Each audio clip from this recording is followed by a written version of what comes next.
नमस्ते मित्रों, मैं हूं आपका मित्र अरुण कुमार दुबे यायावर।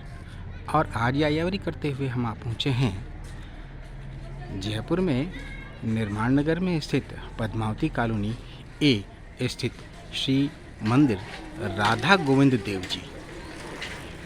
जयपुर के आराध्य देव हैं गोविंद देव जी, और आपको गोविंद देव जी के नाम से जयपुर में और भी कई सारे मंदिर मिल जाएंगे। लेकिन हम जो पहुंचे हैं, ये मंदिर अजमेर रोड के व्यस्त अजमेर रोड से मात्र 1.5 से 2 किलोमीटर की दूरी पर जयपुर मेट्रो रेलवे स्टेशन जहाँ से आरंभ होती है उसके पास में ही है। तो आइए हम दर्शन करते हैं परम गोविंद देव जी के विग्रह स्वरूप में स्थित पूर्ण पुरुषोत्तम भगवान श्री कृष्ण और उनकी परम आह्लादनी शक्ति मैया राधे रानी की। पीछे गौ हैं और नीचे इनके सेवा विग्रह हैं। बहुत ही सुंदर स्वरूप है इनका। और आप देख सकते हैं कि बगल में ललिता और विशाखा सखी हैं। मंदिर के पृष्ठभूमि एक सुंदर से गर्भगृह के अंदर एक और सुंदर सा छोटा सा मंदिर है, और उसकी पृष्ठभूमि में कांच का सुंदर काम किया हुआ है। पूरा मंदिर ये के आप दरवाजे देखें, पुराने समय के वैभवशाली किलों की याद दिलाते हैं। जैसे गोविंद देव जी में बड़े बड़े दरवाजे हैं, एक सुंदर सा गर्भगृह इनके लिए बनाया गया है। तो आइए, अच्छी तरह से मेंटेन्ड है, संगमरमर की फर्श और सामने स्टील की रेलिंग। और यहाँ पर भगवान के जो विग्रह हैं वो बहुत अच्छी तरीके से यहाँ पर इनको सेवा दी जाती है। पूर्ण पुरुषोत्तम भगवान श्री कृष्ण यहाँ त्रिभंगी मुद्रा में विराजमान हैं, और उनके साथ हैं उनकी परम आह्लादनी शक्ति मैया राधे रानी। साथ में उनके प्रिय ललिता और विशाखा सखी हैं। नीचे उनके सेवा विग्रह हैं जो संभवतः नित्य स्नान इत्यादि और वस्त्र आभूषण इत्यादि प्राप्त करते हैं। लड्डू गोपाल जी हैं, और उनके बाद उनके साथ सिंहासन पर विराजमान हैं श्री शालिग्राम जी। तो आइए इस मंदिर की परिक्रमा करते हैं। यानि कानि च पापानि जन्मांतरकृतानि च नश्यन्ते त्वं देवं प्रदक्षिणे पदे पदे। हमारे जन्म जन्मांतर में हे प्रभु, हमारे द्वारा जाने या अनजाने में भी जो भी पाप हो गए हों, आप पूर्ण पुरुषोत्तम हैं, आप पापियों के उद्धारक हैं, आप पापों के नाशक हैं। कृपया हमारे कृतांत जन्मों में किए गए उन पापों को आप नष्ट करें। परिक्रमा करते समय हर परिक्रमा के बाद में हमें भगवान को हाथ जोड़कर अपने समस्त पापों के लिए क्षमा याचना करनी चाहिए।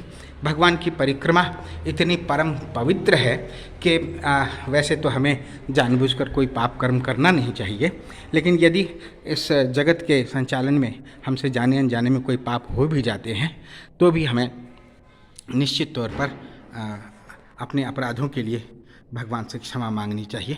भगवान बहुत दयालु हैं, पूर्ण पुरुषोत्तम हैं, एक दयावान पिता की तरह से निरंतर हम पर अपनी दृष्टि रखते हैं कि कब ये बालक सांसारिक माया मोह जाल से मुक्त होकर के और मेरी ओर दृष्टि करेगा, कब ये वापस अपने घर जाने के लिए उत्सुक होगा, कब ये इस सांसारिक माया मोह को छोड़ करके और जन्म मृत्यु के चक्कर से मुक्त होकर के और वापस हमारे घर आने के लिए प्रयास करेगा।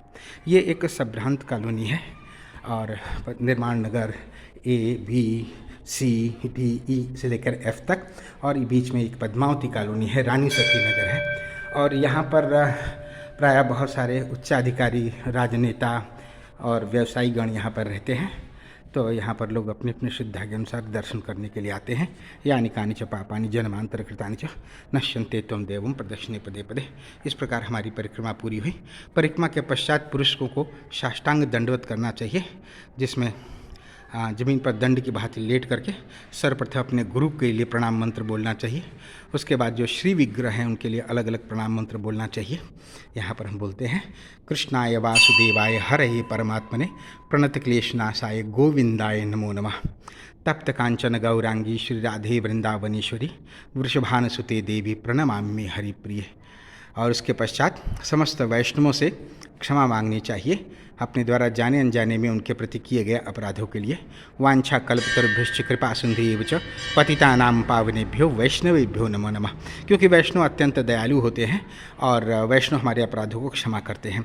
हमें ध्यान रखना चाहिए कि भगवान के प्रति हमारी भक्ति तत्क्षण उसी प्रकार से नष्ट हो जाती है जैसे रुई के एक विशाल ढेर पर जरा सी चिंगारी पड़ते वो भस्म हो जाती है। तो वैष्णव के प्रति किए गए अपराध से हमारी भगवत भक्ति तत्क्षण नष्ट हो जाती है, इसलिए वैष्णव अपराधों से बचना चाहिए। अब हम आ गए हैं गौरीपुत्र गणेश के इसी मंदिर में एक लगभग 20 बाई 40 का एक कक्ष है जिसमें विराजमान है विघ्न विनाशक गणपति महाराज। बहुत सुंदर मनोहारी इनका विग्रह है। गजाननम भूत गणाधिपति जम्बू फलचार्य भक्षणम उमासुतम शोक विनाशकारकम नमामि विघ्नेश्वरम पाद पंकजम। तो यहाँ पर आप देख सकते हैं कि भगवान गणेश की लगभग 4-4.5 फीट ऊंची यहाँ पर प्रतिमा है। नीचे उनके वाहन मूषक हैं जो मोदक खा रहे हैं और भगवान स्वयं अपने गणेश जी स्वयं अपने सूंड से मोदक का पान कर रहे हैं। यहाँ पर गणेश जी के बहुत ही सुंदर मनोहारी विग्रह हैं। हम गणेश जी से प्रार्थना करते हैं, हे गणेश जी हमारे जीवन में हमारी भक्ति में आने वाले समस्त प्रकार के विघ्नों का नाश करें। जिस प्रकार से देवादिदेव महादेव भगवान के अत्यंत प्रिय और वैष्णव में सर्वश्रेष्ठ हैं और भक्ति करते हैं, उसी प्रकार से हमें भी भगवान कृष्ण की पूर्ण पुरुषोत्तम भगवान श्री कृष्ण की भक्ति में अग्रसर करें। जीवन के व्यापार तो यूं ही चलते रहेंगे, ये कभी न अंत होने वाली अंतहीन श्रृंखला है और एक ऐसी कर्मजाल है जो जिसको हम जितना समेटते हैं उतना ही फैलता जाता है। आइए इस कलयुग में इस जगत के व्यापार को संचालित करने के लिए भगवान की माया शक्ति माँ दुर्गा जयंती मंगला काली भद्रकाली कृपालिनी दुर्गा क्षमा शिवा धात्री स्वाहा सदा नमस्ते। जयतुम देवी चामुंडे जय भूतार्तिहारिणी जय सर्वगते देवी कालरात्रि नमस्ते। आज शीतला अष्टमी का त्यौहार है और माता दुर्गा समस्त देवियों की प्रतिमूर्ति है।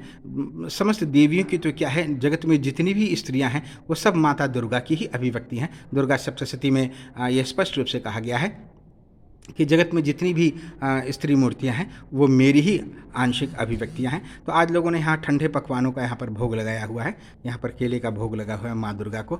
माँ दुर्गा जो इस भौतिक जगत के भौतिकता में लगे हुए लोगों के लिए नियंता का कार्य करती हैं, लेकिन जब उनसे निष्काम भाव से उनकी भक्ति की जाती है तो वे हमें भगवान श्री कृष्ण की भक्ति की ओर भी भेज सकती हैं। परंतु दुर्भाग्य कि हम माँ दुर्गा की आराधना प्रायः धन, शक्ति, पद, यश, मान और झूठी प्रतिष्ठा के लिए करते हैं जो हमारे शरीर के साथ ही नष्ट हो जाती है। ऐसा करते हुए और ऐसा वरदान वो दे भी देती हैं, लेकिन ऐसा वरदान देते हुए मैं समझता हूँ कि उनको खुशी नहीं होती होगी और उन्हें लगता होगा कि ये बालक अभी और कुछ दिन माया में खेलना चाहता है। इनके साथ ही लक्ष्मी नारायण जी के ये छोटे छोटे मंदिर यहाँ पर बनाए गए हैं। इनके साथ साथ में मुख्य विग्रह के साथ साथ में भगवान लक्ष्मी नारायण जी मंदिर माता लक्ष्मी के साथ में यहाँ पर विराजमान है।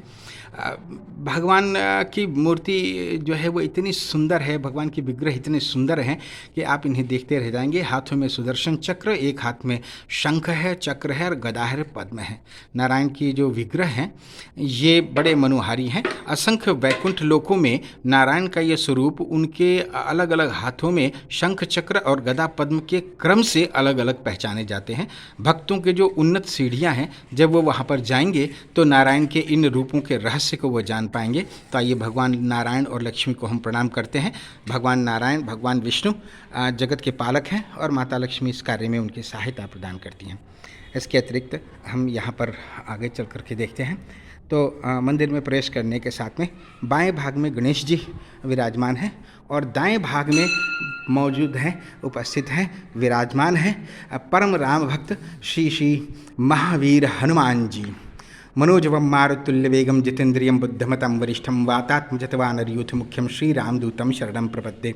हनुमान जी की अत्यंत सुंदर मनोहारी विग्रह यहाँ पर मौजूद हैं। उनके एक हाथ में गदा है और एक हाथ में है वो पहाड़ जो लक्ष्मण जी के प्राण बचाने के लिए सुदर्शन बूटी लाने के लिए जब वहाँ पर गए तो रावण और उनके दूतों ने हर पौधे के पास में दीप जला दिए जिससे वो सुदर्शन बूटी को नहीं पहचान पाए और उन्होंने संपूर्ण पहाड़ को ही उखाड़ लिया और वायु मार्ग से शीघ्र वापस लौटने लग गए ताकि लक्ष्मण जी के प्राण शीघ्र बचाए जा सके।